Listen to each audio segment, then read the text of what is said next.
Welcome. My name is Damon Brown. I am an entrepreneurial coach here to help you as a side hustler, a solopreneur, or otherwise a non-traditional entrepreneur. You're watching Bring Your Worth show.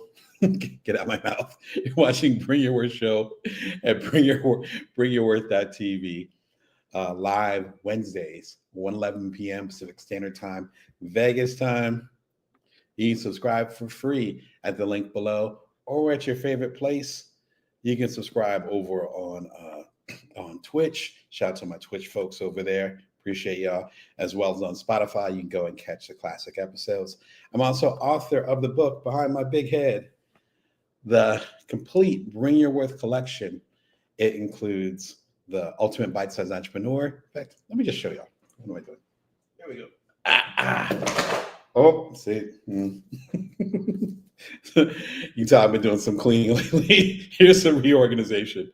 The Ultimate or the Complete Bring Your Worth collection. It contains the Ultimate Bite-Sized Entrepreneur, which y'all made a bestseller several years ago. Thank you very much. I appreciate y'all. As well as Bring Your Worth, which is, of course, the name of this publishing imprint and the show you're watching.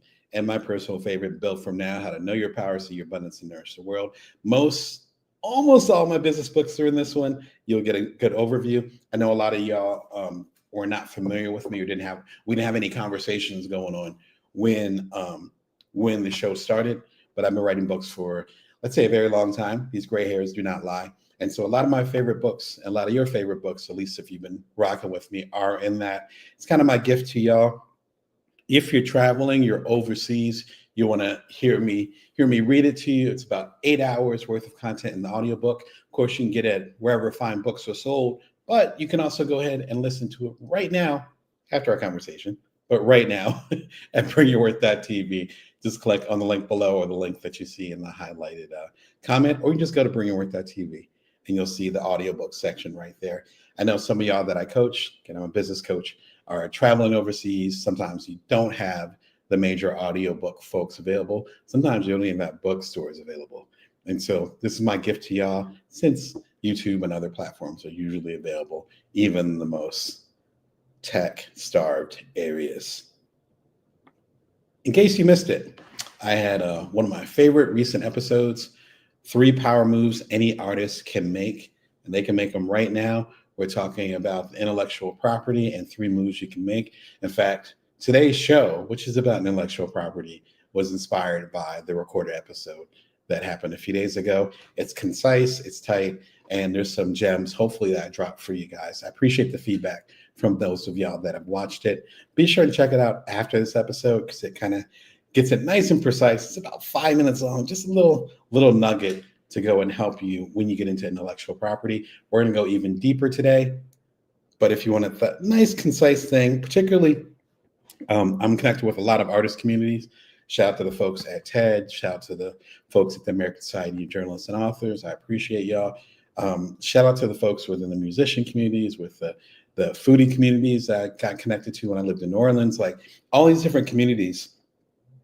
And sometimes we have the particular goods or insight about intellectual property, about how to protect ourselves with contracts and so forth.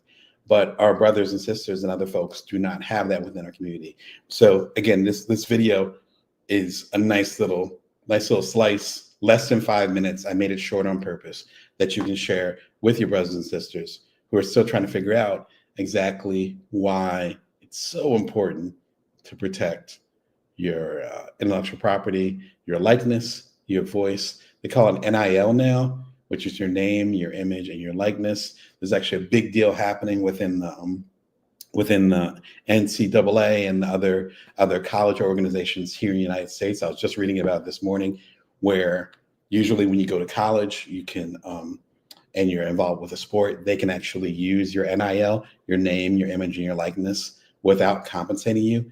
That has recently shifted. And now folks who are going to college, who are part of the Fab Four, I'm dating myself, back in Michigan or what have you, they're actually able to take advantage of and protect their name and likeness. So it's become a bigger idea, as well as with artificial intelligence, which I talked about last week. Be sure to check out the episode last week at bringyourworth.tv, where I talked about some of the biggest things I learned at the TED conference. I was there a few weeks ago. I'm still getting my voice back. And man, this is the time to really talk about intellectual property. Anyway, this video, 5 minutes long, and I saw a nugget you can share with folks.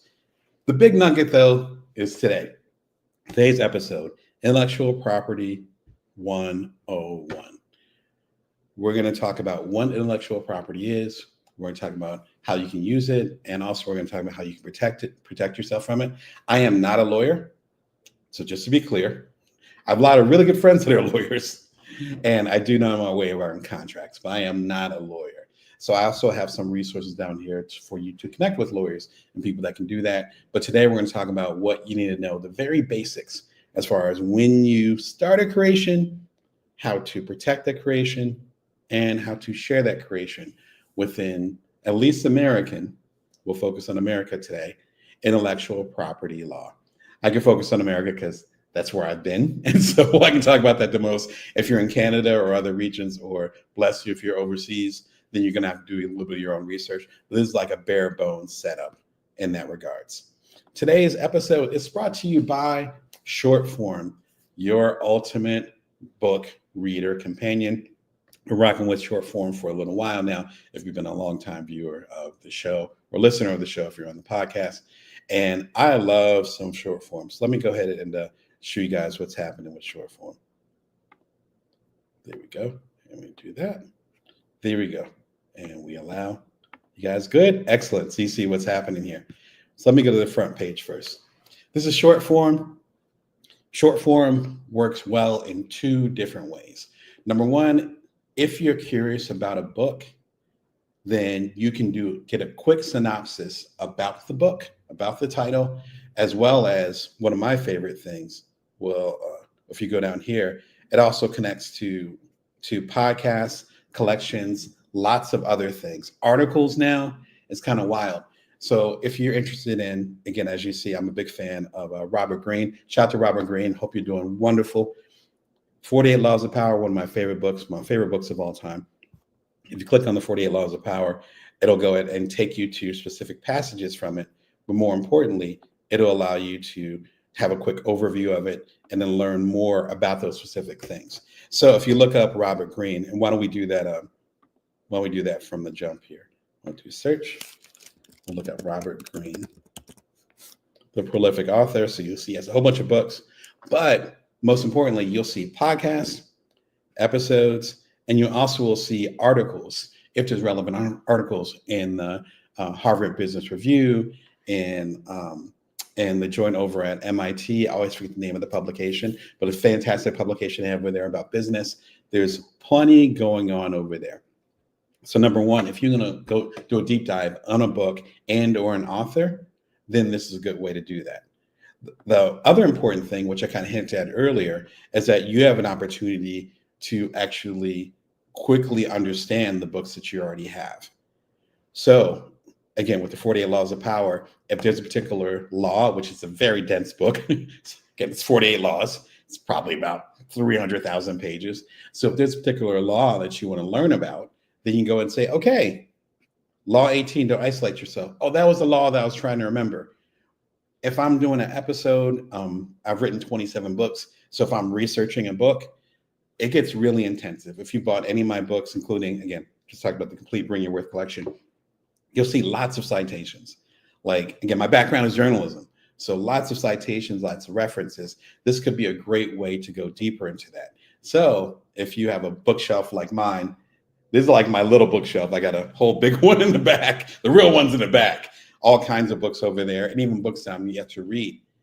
Then it's an opportunity to almost like use it as a reference library for yourself. I love SHORTFORM. I've been using it again for probably about a year, something like that. And I've been talking about it on the channel quite a bit. And as you can tell, it keeps track of the stuff that you're reading and so forth.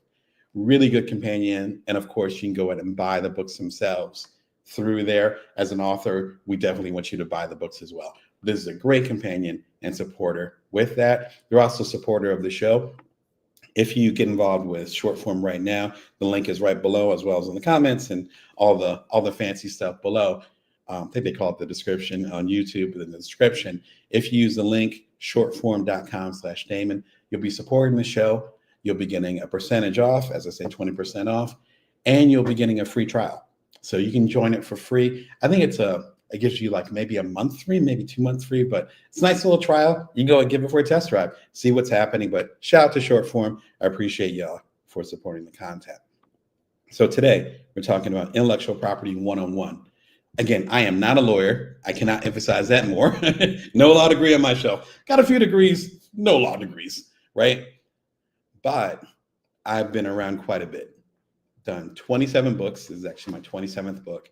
Done numerous partnerships, partnered with lots of organizations from TED to the New York Post to other folks, working behind the scenes, sometimes working up front. And I've co-founded 2 companies, founded one company and co-founded another one. My second company, Cuddler, ended up getting acquired about a year after me and my partners launched it. So I know what it's like to be in the trenches and to try to figure out what exactly you need to protect as far as your part of the pie or the entire pie if you created it yourself. I talk a little bit more about this in my newsletter. It's a weekly newsletter, Wednesdays at joindamon.me. It's about fighting over crumbs. Listen, we can fight over a lot of things. That's fine. And I don't mind a good fight, being part of a good fight or us fighting to make things more equitable. But if we don't own anything, what are we fighting for? Why are you fighting over the thing that you're renting? Why are you fighting the next guy? Because they have a little bit more than you. And then the system itself is keeping all of us from being equitable.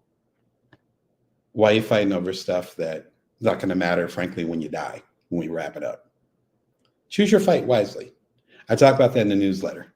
And I think there's a lot of insight that we can get from that discussion. When we're talking about intellectual property, it has to do with who owns the execution of the idea.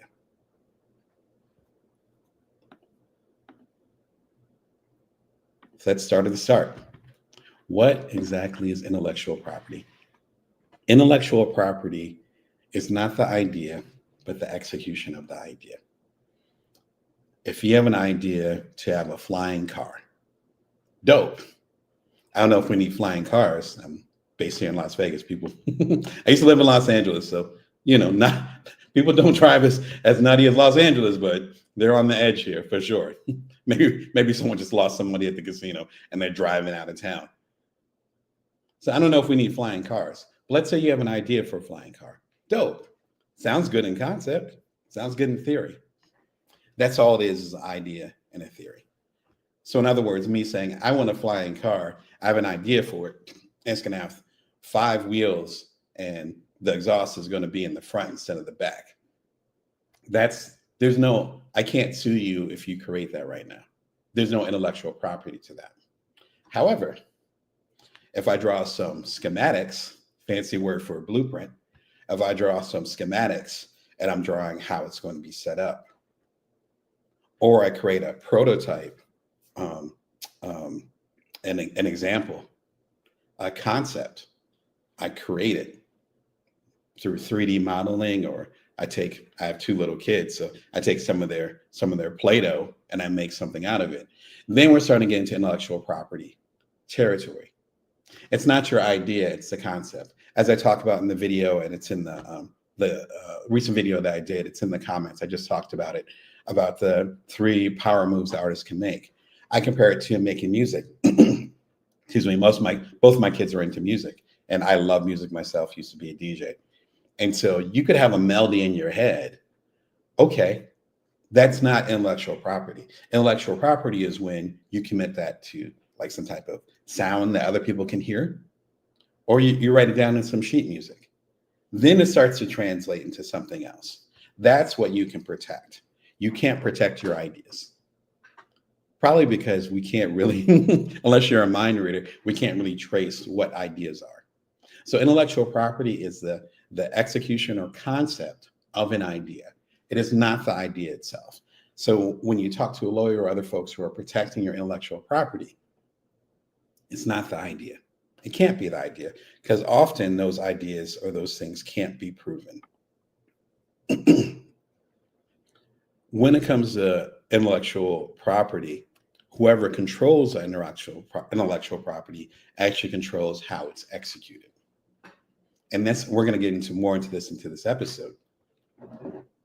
So if I control the intellectual property, this book, which I do, then I can control how it's executed into the world, what's done with it, and so forth. We're going to go a lot deeper into that, but that's why intellectual property, get the word out of my mouth, that's why intellectual property is power. So again, I can't emphasize this more because I get asked this a lot. I coach a lot of folks. That's an ongoing discussion. You cannot have intellectual property or IP, we'll just call it IP from now on, IP around an idea. You just can't, because it's not enforceable. Because you can't be like, oh, I came up with that idea. Well, if you didn't do anything with it, if you don't create proof of it. If I'm going back in the day, which I don't know if it's still valid, but I know back in the day, if you were sending a book idea, more like a proposal, to a particular publisher, or if you had a story idea and you're sending it and you're really concerned about it, then you would send, you would actually write down the idea on paper or what have you, or type it, going back in the day, and you would mail it to yourself. Because when you mail it to yourself, then that's kind of like a poor man's version of a ratification. You know, when you get something stamped, if you've ever bought a home, if you've gotten married before, something that requires a ratification where you need to have someone there that stamps it and gives a date, that's kind of like a poor man's version of doing that. Please don't do that, but that's how we used to do it back in the day. You do that because it puts a timeline on it, because it becomes verifiable. So again, to reiterate, just one last time, intellectual property is not your idea. Intellectual property is the proposed execution of your idea. The proposed execution of your idea. It's the music on paper where someone can play it. It is the model or the proof of concept of what you're going to do. Your idea or your execution of your idea doesn't have to be complete, but it does need to be created enough so that someone can execute it. That's where intellectual property comes into play. If you're talking about intellectual property, again, I am not a lawyer, I keep saying it, but it's important to know.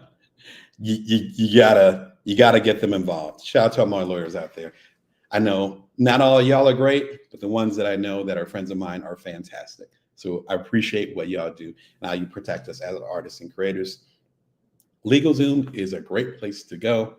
It's probably the most popular platform as far as getting legal guidance. I've actually worked with them, so I'm not just talking. No, for real. The LegalZoom people know me well as do traditional lawyers. You know who you are.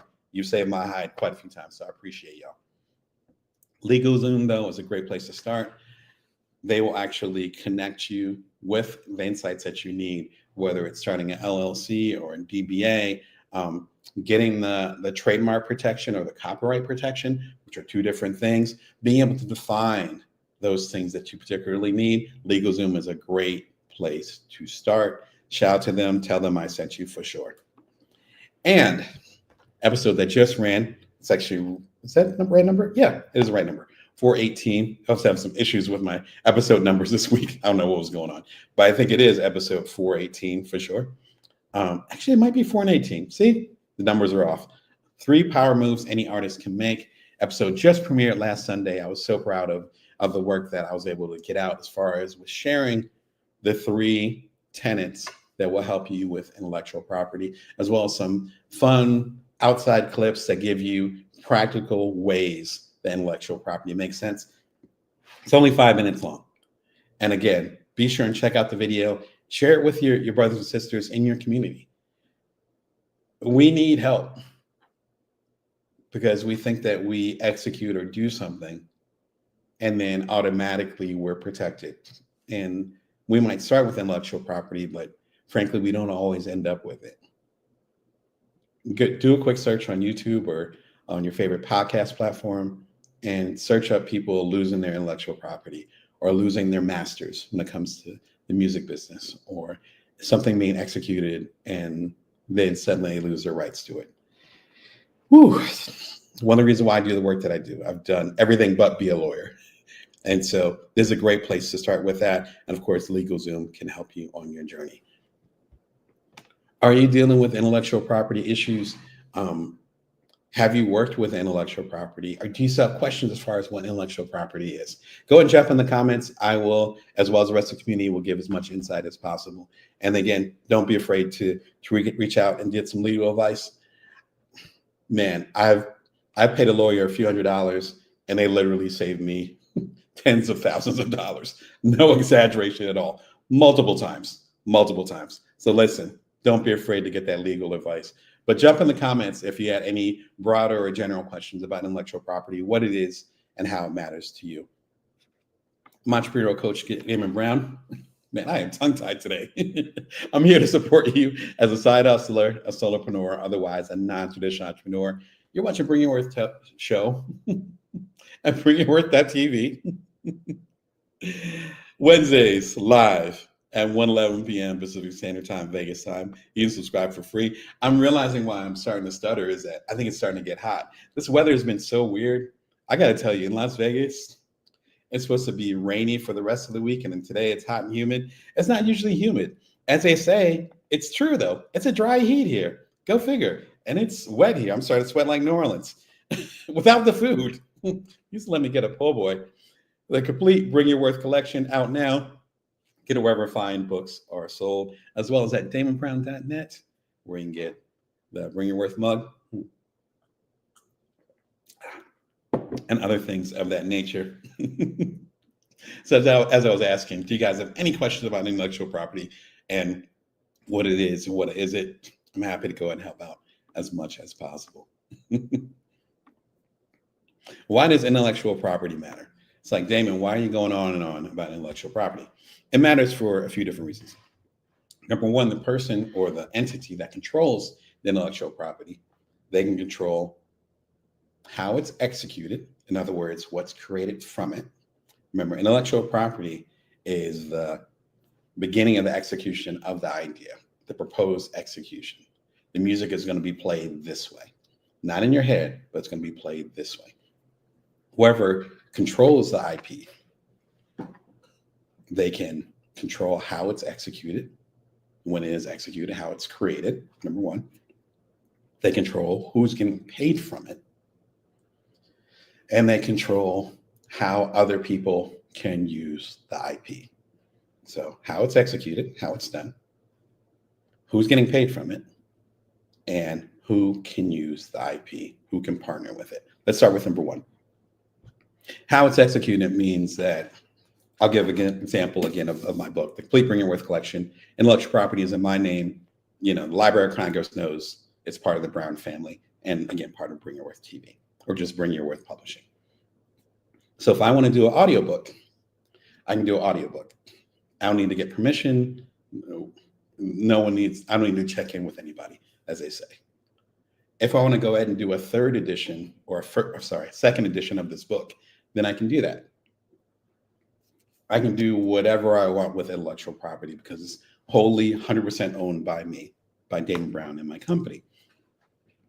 So once you have and hold on to your intellectual property, you need the opportunity to do that. So that's one. I can do whatever I want with my book. And as of this recording, I own intellectual property to all my modern books, which I can't be more than thankful for, right? We'll get into that as far as owning your intellectual property.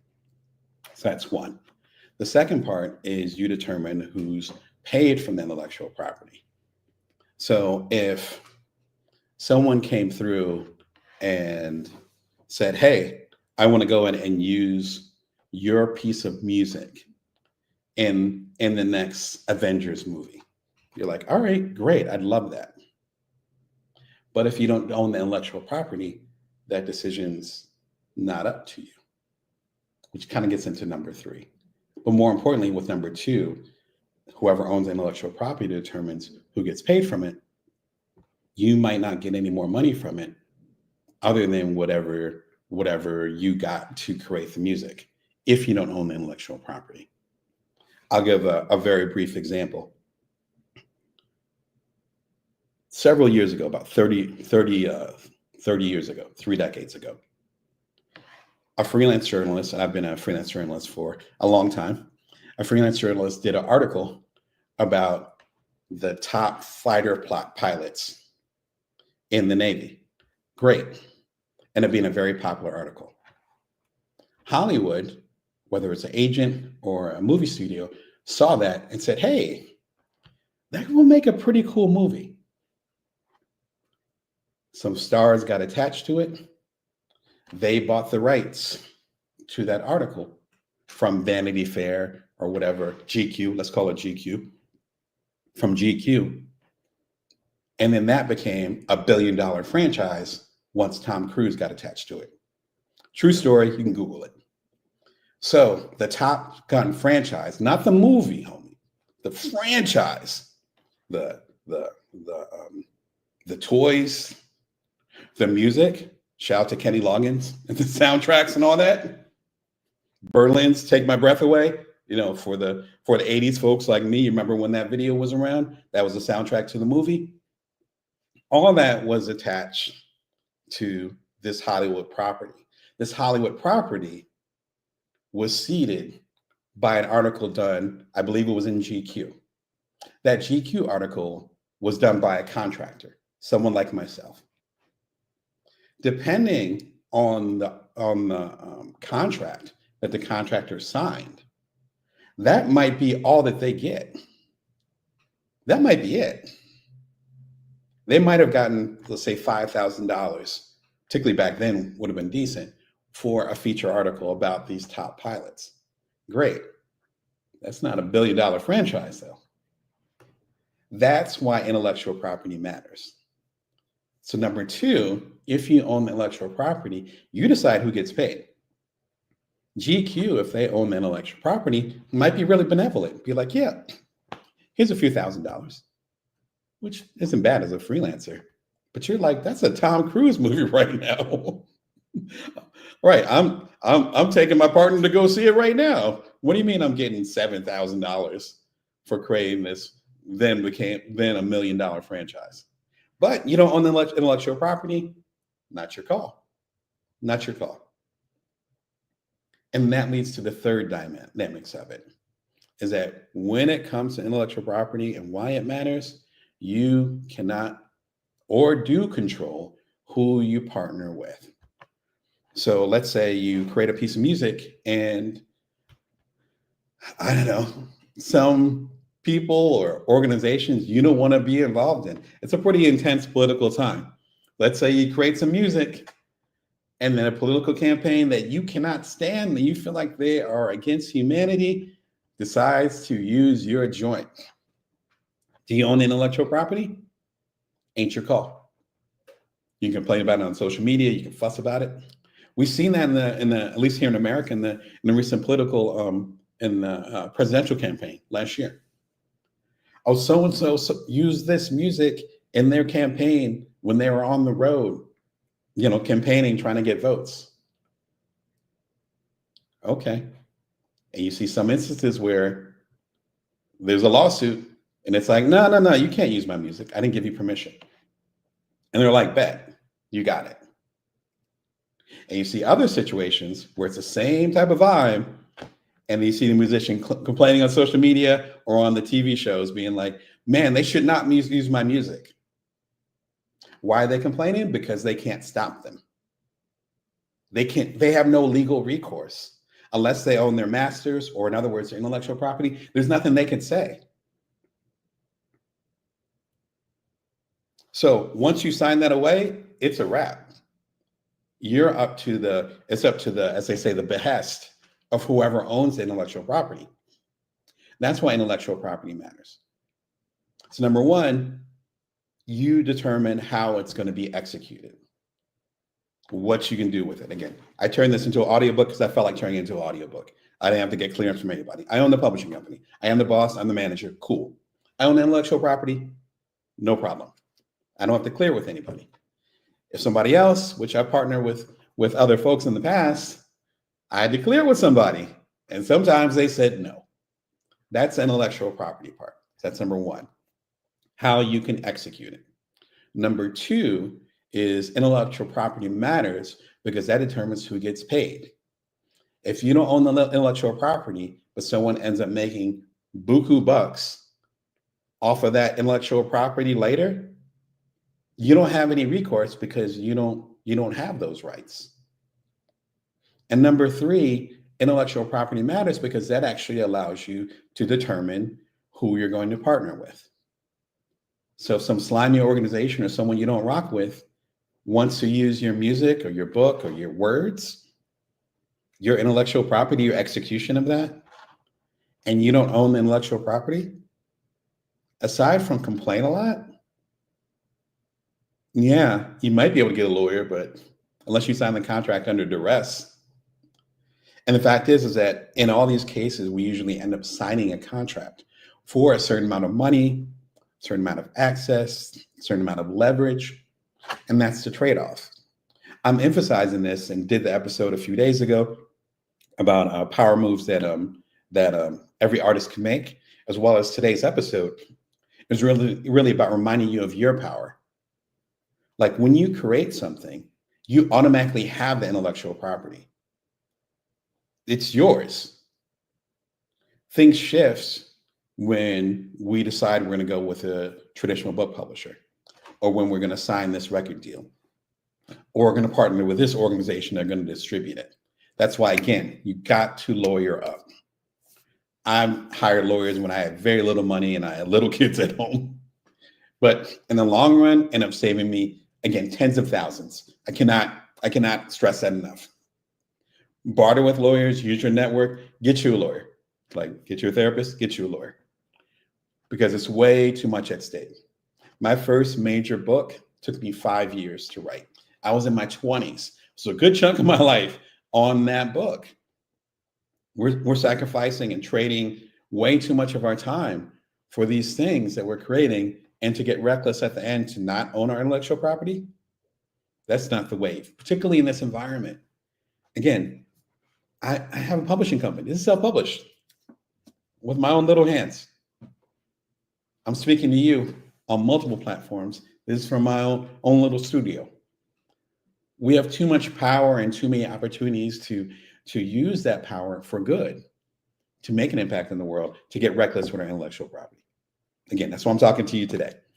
I can't emphasize it any more than that. A good place to start is my book with Jeanette Hurt. Shout out to Jeanette, fellow author, The Passive Writer. I think I have a copy up here. At least I should. There it is. Passive Writer, tiny little book.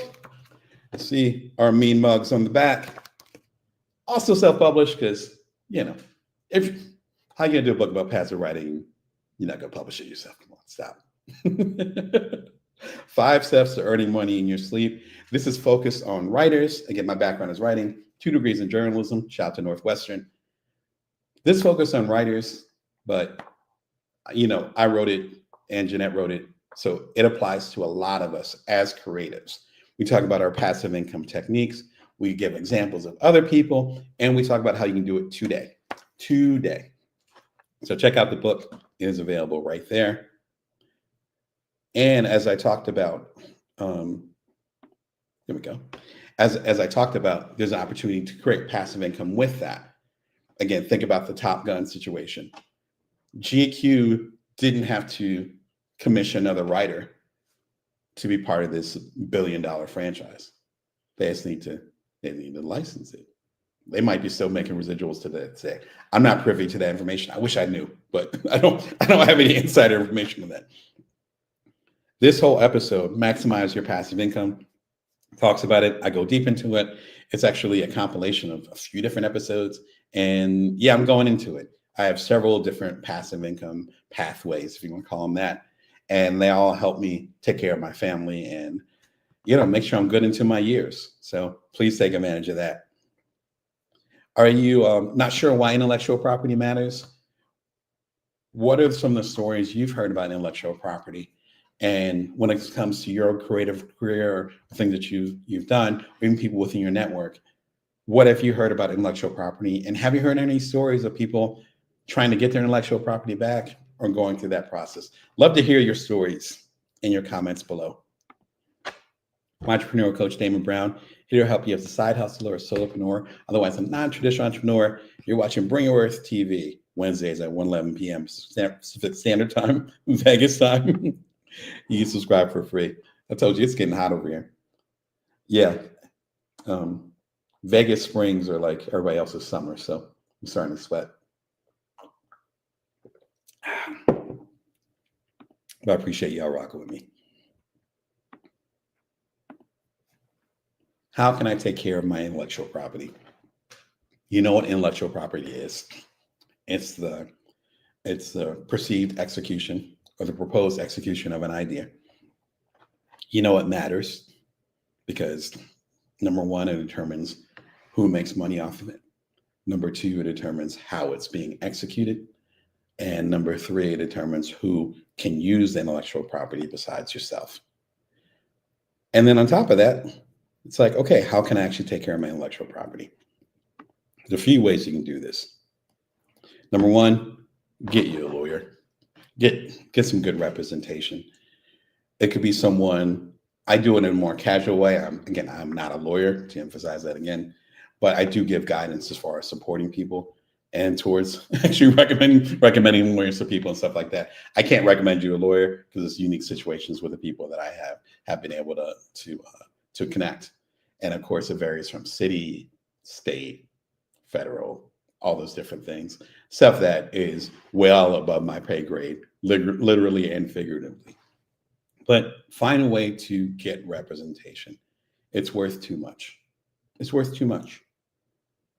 Some of the passive income streams I have right now, some of the ways that my family's eating as we speak, it's based on things that I fought for with a lawyer years ago, approaching decades, and we're not getting any younger. So if you're watching and you might be in your 20s or 30s, I'm in my 40s. So folks that are in their 20s and 30s, I respect where you're coming from. You just want to see your art out. I know what it's like to be hungry like that. I get it. That doesn't mean you shouldn't protect your intellectual property as much as possible. So then when you're mid-career, I think that's what we call us, when we're mid-career, or close to my parents' situation, when you're late career or late stages in your career, then you have the intellectual property to do more with. So get a good lawyer, get representation, make sure that you're taking care of your business, or as they say, make sure that you're taking care of not just your business, but the business of the business. You being the best artist possible, that's fantastic. You being the best artist possible and owning your work, that's the business of the business. I'm really into music. You can see patron saint John Coltrane above my head. And I love listening to artists, musicians, particularly in hip hop, talk about their record deals. And there's so many young brothers and sisters who sign a deal for 2 million, 3 million, 4 million, which sounds great. I'm not a millionaire yet, but that sounds fantastic. After lawyer fees, it might be 2 million. You might give half of it away to taxes and fees. But what they're giving away is intellectual property that their great-great-grandchildren could be eating off of. Got to think about it. So we got to think long-term. And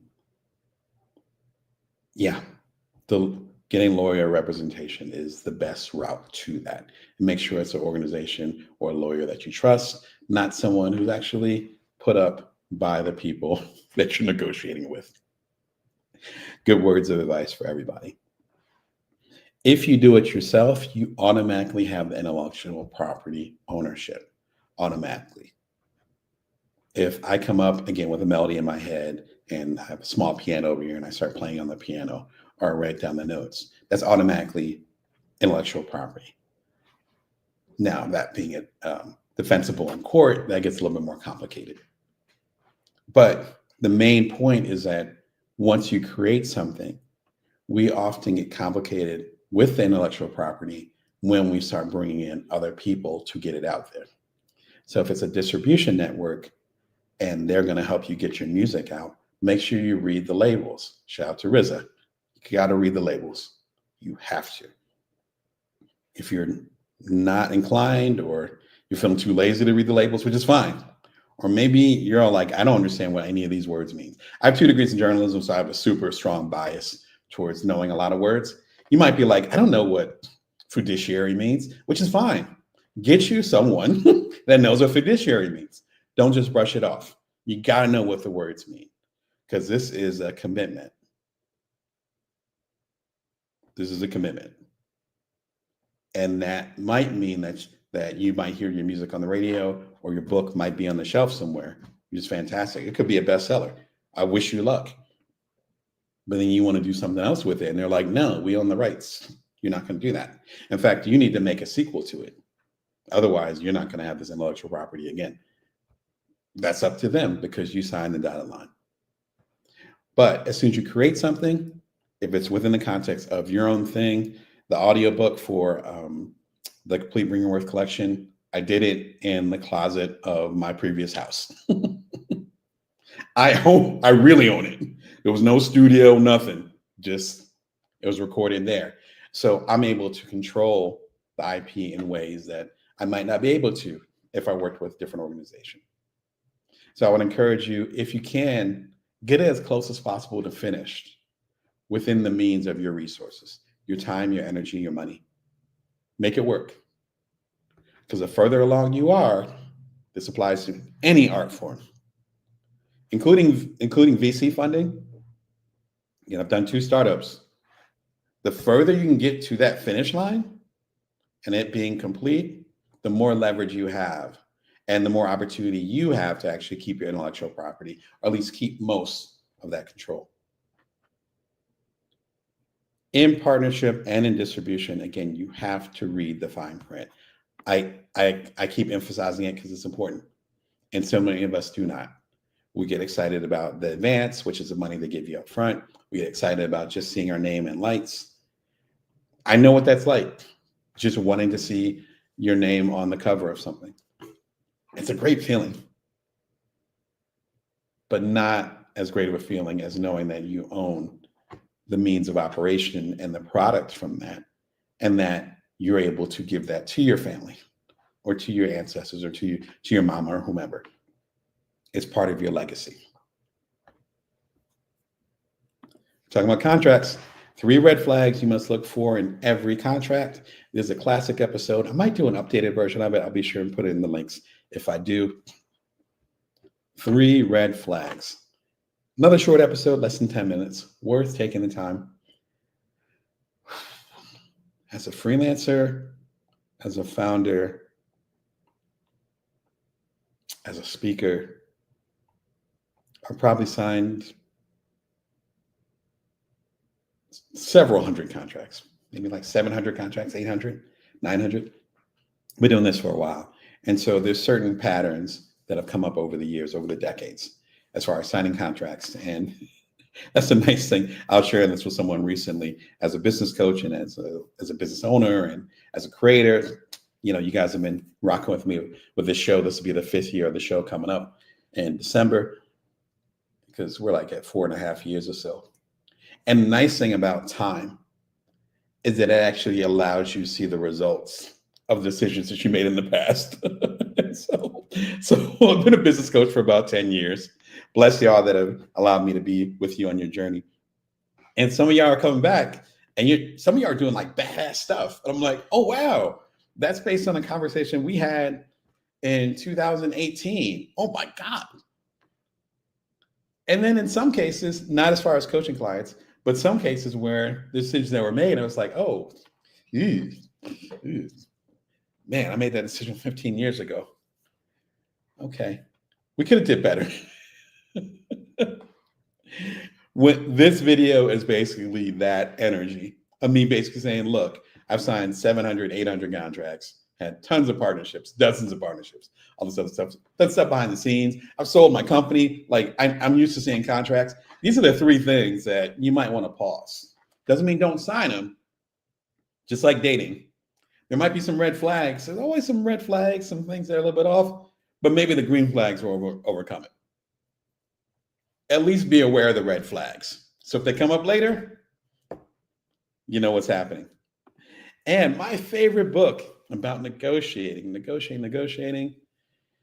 Value-Based Fees by Alan Weiss. Alan, I hope you're doing wonderful, fantastic, veteran salesperson, negotiator, talking about how you can make sure that you bring your worth, pun intended, to any negotiation or situation. And the fact is that when you first get started with your intellectual property, whatever you're creating, music, book, I was talking to someone recently, they have a product that they want to get out, like an invention.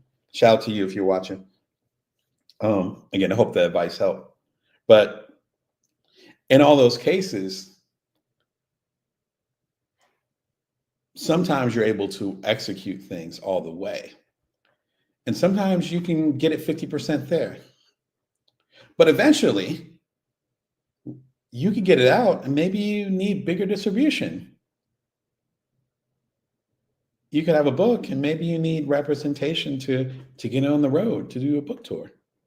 Eventually, you're going to need other people. That's what I'm trying to say.